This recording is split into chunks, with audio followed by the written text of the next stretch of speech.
Have you ever noticed how life takes up most of your time? Well, I know life takes up most of my time. What happens? How does that happen that we become so busy and our life is so full of things that keep us from actually doing the things that we want to do or that we set out to do? It's a crazy thing, isn't it? I'm hoping that you got a chance to look at last week's video, and if you didn't, well, that's fine. You can always go back in moments when you do have time. And that's kind of the problem that most of us have, is finding the time to do the things that we want to do.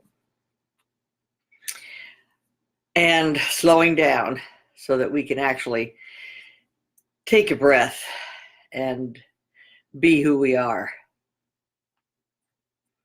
So I invite you right now to just take a breath and be here right now. Wherever you are, just slow down and say, it's enough just to be alive, just to be right here, right now. And I'm not going to worry about what anybody thinks of me or what I should be doing, but I need to be able to be me. Now today, I wanted to share with you some interesting things because I'm so glad you're here. And the problem that what most of us have is that we're running around trying to do all the things that everyone else has somehow convinced us that that's what we need to do. And we end up scrambling around in circles like the proverbial hamster in the wheel. And then we end up feeling like we're spinning our wheels and not getting anywhere. And all of a sudden we wake up and say, where did I go? Wait a minute, where am I? Who am I? We're doing all the shoulds that other people told us that we should. And so pretty soon, the real us gets somehow lost in the translation. When we finally wake up one day and we say, where did we go? Where are we? What part of us is missing? And when did it go missing? Why aren't we feeling like the real us? Why aren't we feeling happy? Why is our heart so tense? And why can't we relax and just be happy, right? Where did we go? Have somehow in all our running around, did we get lost in the shuffle? We are so busy taking care of everything that we forget about ourselves. Where did I go? What parts of us are missing? Or did they get lost along the way? Some of the things got taken away. Some of the real parts of us got taken away. And when did they get taken away? Even when we were young in our family of origin, parts of us got taken away by maybe our parents who thought they had a better idea of what we should be. One example I think I can think of in my own life is when I remember I was crying or something about something, and I can remember my dad saying, "Be a man," and I'm thinking, wait a minute, I'm supposed to be a man? Here I am, a little kid, and I'm a girl. And so when he said, "Be a man," I thought, ooh, I guess that means that being a woman isn't good. So I need to be more like a man. Tough. Not let anything bother you. Be strong. And that became my aim for a while there. I thought, oh, I should never be vulnerable or have feelings, because boy, those feelings are just, well, they're not important. You should be a man. So what the heck kind of thing is that to tell a kid? But so that part of me got suppressed. So some of the parts that of us got taken away, maybe by our parents who thought we should be somewhere else. There's those shoulds again, right? We're shoulding all over ourselves. So, and then some of the parts of us were given away. We were attempting to be loved by others, and so we decide that we'll just, oh well, I won't mind. I won't bother trying to, be this person that, I'll be something else because I want this person to love me and accept me. In your family of origin, you want so much to be accepted that you start molding yourself to being like somebody else that they want you to be.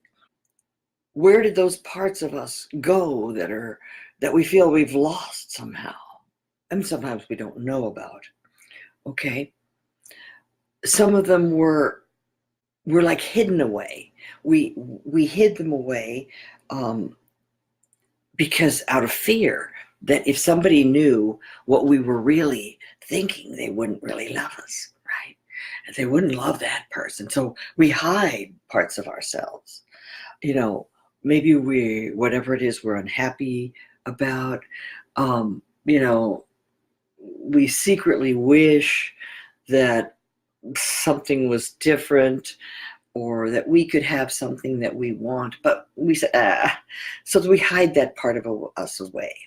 Then some of the things that we are, the real us, they're simply just forgotten about in the rush and busyness of living. We just got busy and forgot about what we needed. So that's another way that we get lost. And this whole topic of today is where did we go? What part of us got lost in the shuffle of life? How do we find that, that part of us again that was either taken away by our family of origin because they wanted us to be something that we weren't, and then maybe hidden away because we wanted to go along to get along, or maybe simply just lost and forgotten about parts of us that are the real us. And so this is amazing. We would just we suppress ourselves so that other people will love us, because we're afraid that if they knew the real truth, they wouldn't like that. And so we suppress, we deny, we hide. And where do those parts of us go? Well, they're still there, but they're deep inside, and they become this maybe pool of anxiety or feeling of dread or loss that prevents us from really having intimate relationships with people. Because what would happen, okay, this is the really the interesting thing. Sometimes we hide our real self, and then we can't accept the love of other people, because if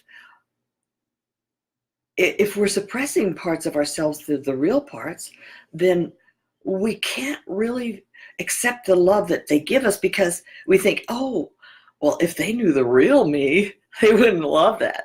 So we sort of discount that love and acceptance, and we can't really enjoy that either. So that is a big problem when we can't accept ourselves or face, who we really are. And that's the self-discovery. That's the road of self-discovery that we're all on. We're trying to find ourselves. It takes a risk to really be who you are. It takes a risk. It's a risk because you run the risk of, will they really like the real me? What'll happen? And so what will happen is two things. Either they'll love you for who you are, or they won't love you for who you are. And if they don't love you for who you are, then you're in the wrong place anyway. It's better to know the truth. Otherwise, you're just hiding and you're not being who you really are, and you're not knowing whether you're in the right place. So maybe you're still trying to find your purpose. But this is the thing. If you can think back to when you were very young, before maybe you got squashed by all the shoulds and the you musts and do this and that and trying to shape yourself into something somebody else wanted you to be, if you can go back to that person inside, the child inside, then you can more easily find who you really are. It's funny because like when I think back to when I was a kid, I can remember people like always laughing at me. And then I used to think, why are they laughing at me? When I'd cry, either, my dad would like tell me, be a man, or they would just laugh at me like, oh, isn't she silly? Isn't she dumb? Now, at first, I realize now that it just means that I'm very emotional, right? And now I'm kind of happy that people can laugh at me. Now I've embraced that part of me that makes people laugh, because maybe who cares if I'm silly? If I'm bringing joy into the world, then who the heck cares? But anyway, this is the thing. How do we get back in touch with that? We need to find our purpose that we have always wanted, that we yearn to be. If you know your purpose in life, great, how wonderful. And if you can recall what it is that you truly were passionate about when you were little, they say, the psychologists say that when you are about 8 years old, that's around third grade, for most people, if you can remember what it was, they say whatever it was you were starting to get good at and really like enjoying and feeling excited about, that could be an indication of what your true calling is in life. So for me, like at 8 years old, I remember there were two things: art and kids. I was fascinated by raising kids and human behavior and what makes people grow and how can we make people be better people. That's always been my passion, because I realized that the world's problems were because people weren't loving and people were unkind to each other. And so I thought, well, what can I do to make the world a better place? And so that was my passion, was thinking of how to bring children into the world to make them grow into happier people who want to help and don't want to hurt people. And so that's why I started my nonprofit, edudesigns.org. And that's also why I started GoMommyGo.com. GoMommyGo was started because I had all these great ideas when I had my own 7 kids. And I was like freaking out. I thought of all these ways that I could help kids, basically to keep me from yelling, ways of organizing the kids so that they'd want to help and they wouldn't be just like suppressed and squished, and so I designed all these behavior charts with pictures instead of words, and they would get a reward when they do the right behavior. Now that's not a new idea, but I drew pictures for every behavior and made it, fun. So anyway, but the point is that I'm so glad that I held on to that early desire and wish. And this is really so important because if you've gotten lost along the way, if the things that you have wanted that you kind of stuffed away and didn't do because maybe you were put in a place where it wasn't nurturing to those desires, then try to reconnect with what was it that you really loved. So there's a lot that is inside of you, and this is the most important thing.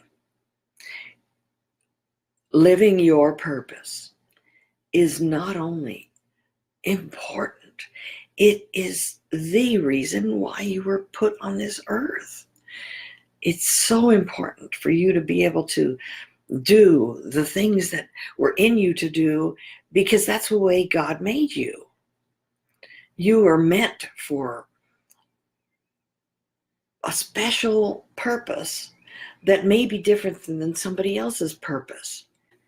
Find your real self and follow your dream, because your dream is different than someone else's dream. And you're the only one who can do it. Mm-hmm. They always say, you can't teach a fish to climb a tree. Okay, well, are you a fish? Are you a monkey? What are you? So this is the thing we need to reconnect with in ourselves. And the more we reconnect with it in ourselves, the more we'll be willing and able to accept the other people in our lives and what maybe is different about them, because they all have a dream too. And they have a purpose and a reason to be. And we can't be happy unless we find that. And we can't force other people to be what we think they should be either. That's not fair and it's not kind. So when we die, we are not going to have any of the external props that we thought were us. If we thought our life was flashy cars and a fancy house, and that was us, well, it's gone, vanished as soon as we die.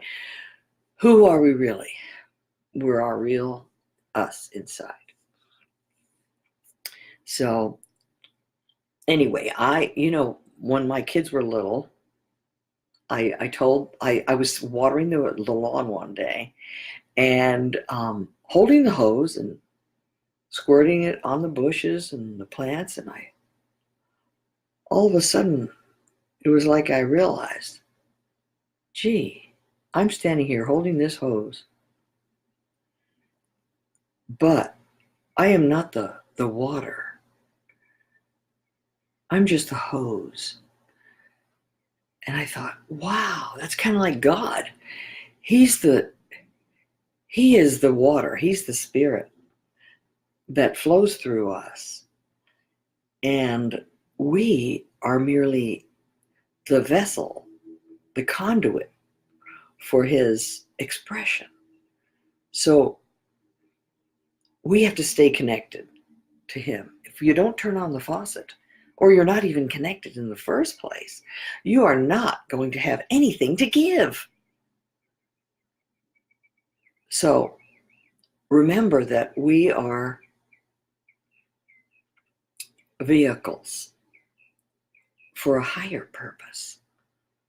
We have to be able to be willing